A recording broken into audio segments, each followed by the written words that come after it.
Hey guys, what's up and welcome back to Moaning. Welcome back, it is Tuesday. I know it's like that time of the week where everyone's a bit like, it's just at the start, we just did Monday, I don't really want to learn. But for today, for this whole week, we're going to be giving you 3 Plato episodes. Woo, how exciting! So we're going to be sort of filling in the blanks that I haven't done thus yet. These are 3 texts that I do think are very, very important. And today, we're going to be starting with Plato's Phaedo. So for all of you who are new here, what's up? My name is Erica and I do this whole channel because I just like ancient things, really. And today we're going to be discussing the Phaedo, which is a super important and super cool text. Actually, it's not super thick, it's not his thinnest work, but it's definitely not his thickest either.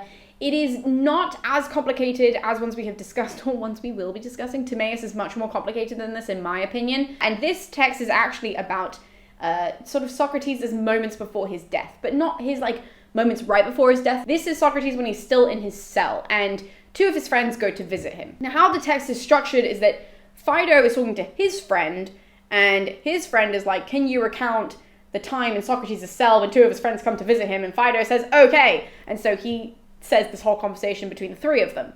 So we essentially have the moment that happened and then the friend recounting it to Phaedo, Phaedo then hanging out with his friend and recounting it to his friend, but it's told by Plato, okay? So it's just philosophy. And unfortunately, these are the only moments that we have of Socrates is through this weird line of storytelling. So anyways. So he's in his cell, his 2 friends come down to visit him, and actually his wife had just been there ahead of time with their son. Now, Socrates was rubbing his leg or wherever his sack, his son was quite young, and he's sort of rubbing that and his friends are like, yo, dude, you chill. And he's like, pain and pleasure, they exist together but separately, if that makes sense. So essentially what he says is, it was wonderful and amazing that my wife and my son came to visit me, and the fact that I had this experience with my son, it brought me so much pleasure and so much joy. However, whenever you experience one, either pain or pleasure, you know the other one is going to follow quite quickly. So his son and his wife left, and now he was feeling pain. And that's how the whole thing opens, with this deep thing of being like, oh shit, when you experience pain or pleasure, the other one is coming not long after, basically, is what he says. So that's the opening discussion. Now, the whole discussion, the whole philosophical text, it is all revolving around death and immortality. That's what he's talking about, which is why there's a trigger warning at the beginning of this video, because the real opening to the argument, not that nice little line that I threw in ahead of time, but the real opening to this whole discussion is the discussion of suicide. Hence the trigger warning, just so that I don't get in trouble. And this is probably why this text isn't read a lot in schools. But, I mean, it's super important. I have a bit of hair in my mouth. Hold up. Oh, there it is. So the conversation begins when this theme of suicide is brought up, because if you don't know, Socrates was made to drink poison. That's how he died. So it was essentially, the state wasn't killing him. He was technically killing himself, but the state elicited it, if that makes sense. That was sort of the conditions of his death, that he wasn't actually technically killed. He committed suicide. So this conversation starts up because Socrates, he says that all philosophers are prepared for death. They're way more prepared than me and you, because to be fair, they spend a lot of fucking time thinking about death and life. So they're way more prepared for this. They understand the soul and being. You can look at Plato's Republic. We talk a lot about that in that episode, and in also Plato's Introduction episode, we talk about those themes. Philosophers spend their whole life getting prepared for this moment. So he is saying that actually, when you commit suicide, it's a big religious no-no, because the gods have already decided when you're going to die. Is that they know, okay? The fates know. They're like, right, this is when this this person even. They're like, this is when this person dies. It's in our control, and when you choose to commit suicide, you're taking that control away from the gods.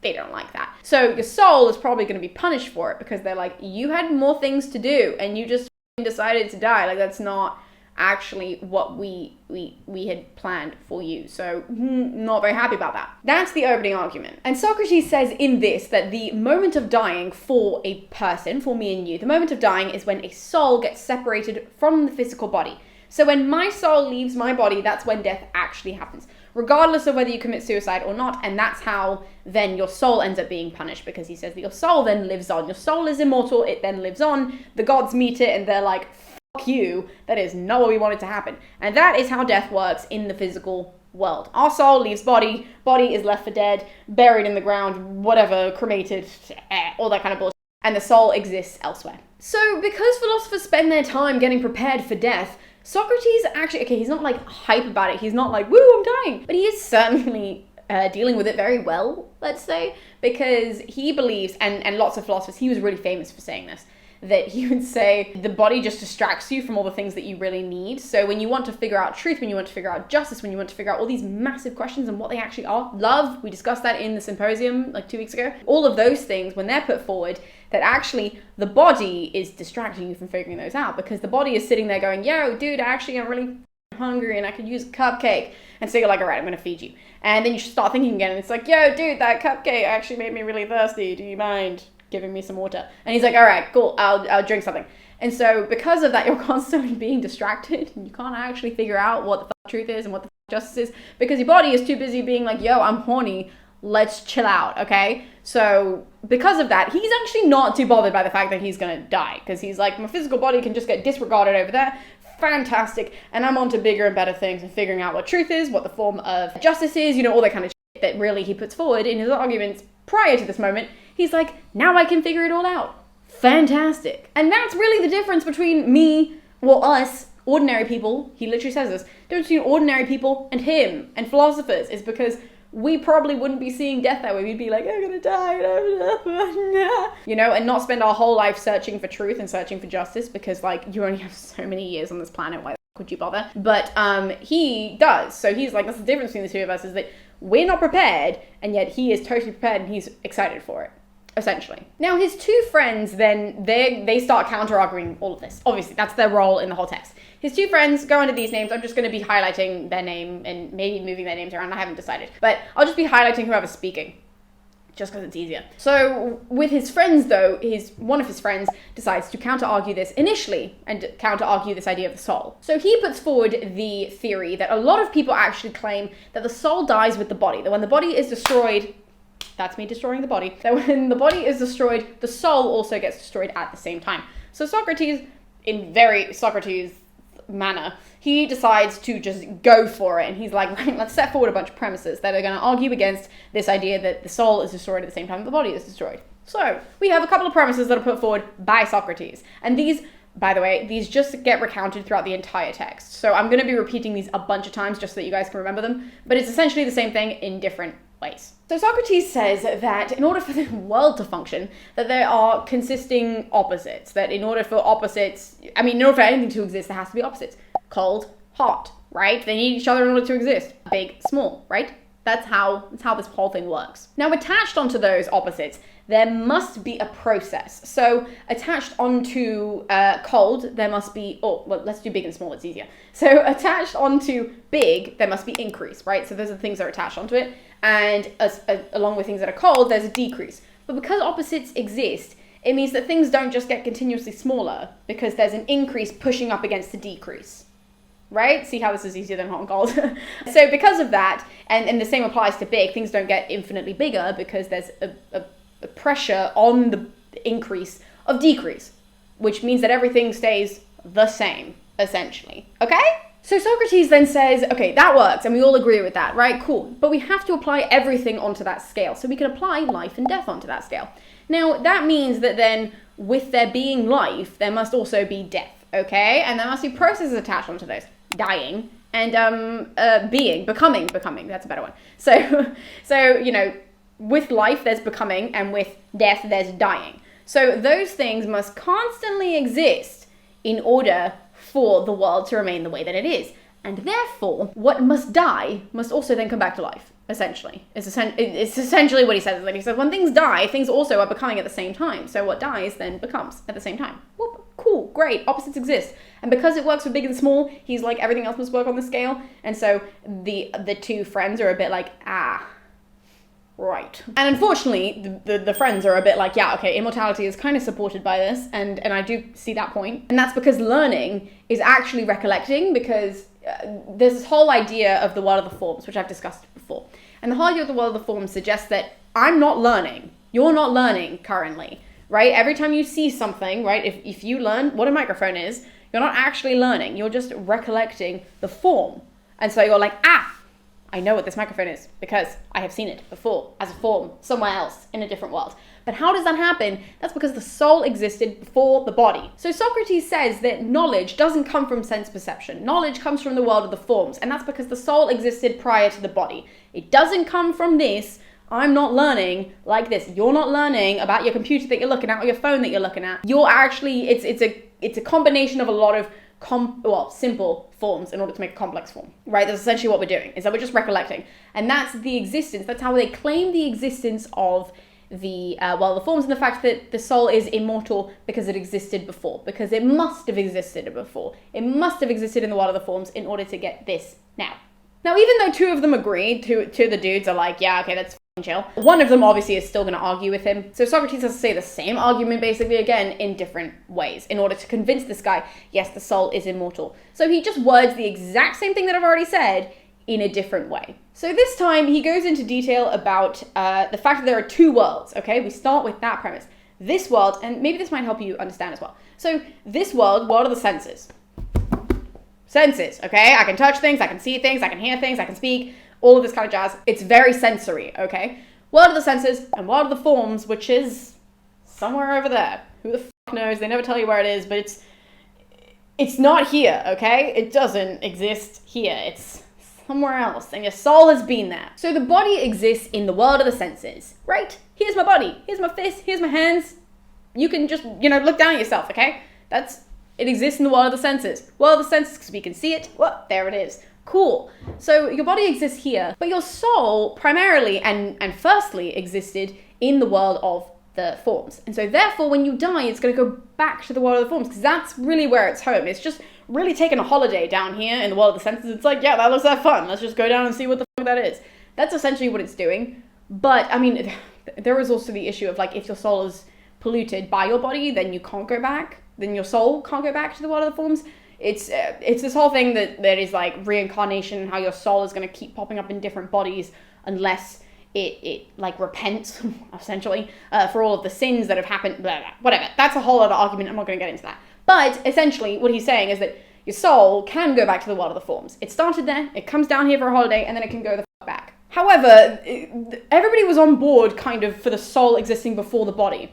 But it's this issue of the soul not dying with the body that causes both of the guys then to be like, hold on. And they use this example of the lyre. So both of them say that harmonies, okay, let's just bear with me for a second, okay?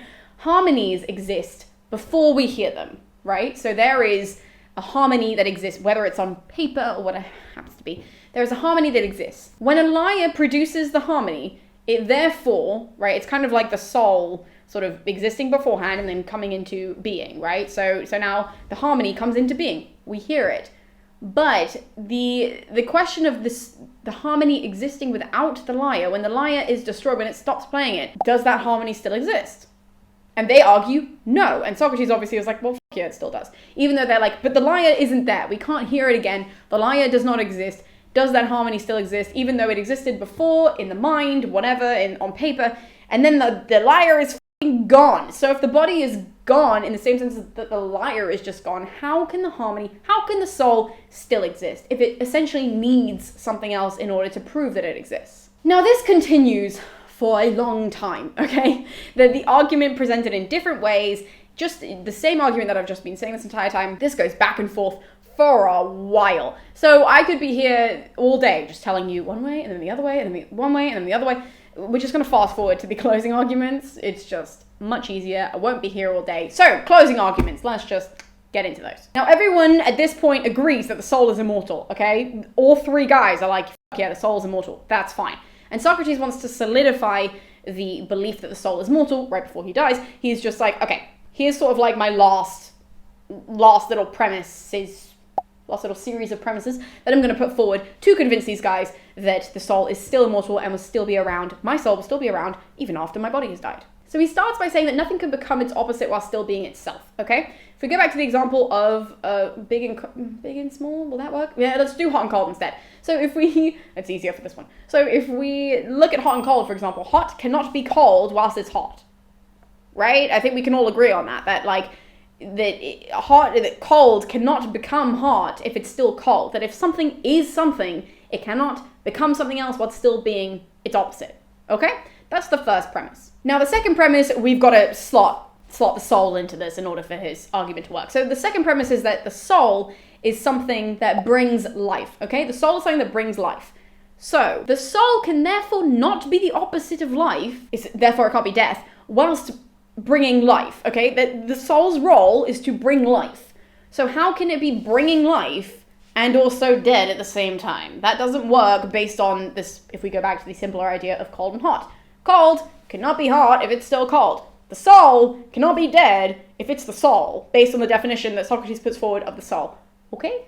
Okay. Socrates then says what doesn't omit, let's say, what doesn't omit death is indestructible because it's going to be there forever, and therefore the soul is indestructible. That's his closing argument, that he's like, look, wads, listen to this, and says that, and the two guys are like, oh, what? Okay, I guess, yeah, sure, fine. And they're obviously, you know, like, mind blown by it. They had a brain fart, and now the whole argument just kind of is just ended. And Socrates is like, yeah, sure, that's the closing argument. Just keep that in mind. After I die, my soul is still somewhere. It's about, don't you worry. And right before he goes off to die, he does say that, well, right before he goes off to drink the hemlock and all that kind of jazz. Right before he does that, he does put forward the then question to the guys, and he says like, well, if the soul isn't immortal, then there's no real punishment for people who are wicked, in the sense of like, if the soul dies the minute that the body dies, then there's no eternal punishment, which is what the underworld has in it. If you guys know about Tantalus and all that kind of jazz, people are eternally punished for being wicked. And if the soul isn't immortal, that doesn't exist. And wicked people can just die and get out of whatever the kind of that they put forward. So he puts that forward, which also convinces the two guys to be like, yeah, Socrates has a point about the soul being immortal. And then through the examples that I just said, he then also says, well, you know, he recounts how the soul goes down to the underworld and then it will get eternally punished and all of that kind of jazz. So all of that sort of works into the idea of the soul being immortal, and everybody leaves agreeing that the soul is immortal, and then Socrates walks to his death. So I hope that made sense. Basically what you need to remember is that in the Phaedo, we really are discussing death and immortality of the soul. So that's what you really need to remember, is that death and the immortality, soul, and all that kind of jazz is brought up in the Phaedo. So if someone says, have you read Plato's Phaedo? And then you might lie and just be like, yeah, sure I have. They might say, oh, really? Well, what is it about? Just say death and immortality. Boom, done. No one is going to question you further than that, because I highly doubt the person questioning you has read that much into the Phaedo. They just want to seem really smart. Or if you're in a classroom and the teacher's like, did you read the text? Just say, yeah, I thought that Socrates' arguments for the immortalization, is that a word? Sure. For the immortalization of the soul are very interesting and very intriguing. Boom, done. You get like 1,000,005 red ticks. Red ticks? You get green ticks in school. Shows how long we've been out of school. But you will get loads of marks. It'll be fine. Just say that shit and you'll be fine. I hope this helps though. If you guys need a general understanding of the Phaedo, I hope that really helped. As you guys know, I don't do any analysis in these videos, and that's because we'll be here for a while. So if you want analysis, let me know in the comments below. On your way down, hit the like button so that I know you guys are enjoying this series. I mean, I know you guys are, because I get loads of comments from these videos and I love it. So leave a comment if you want the analysis, and if not, we will be seeing you on Thursday. Or will you be seeing you tomorrow? No, we're seeing you on Thursday with more Plato. We'll be seeing you with Plato's Timaeus, which is my favorite work. So we'll be seeing you then for that. So cheers guys, we'll see you then.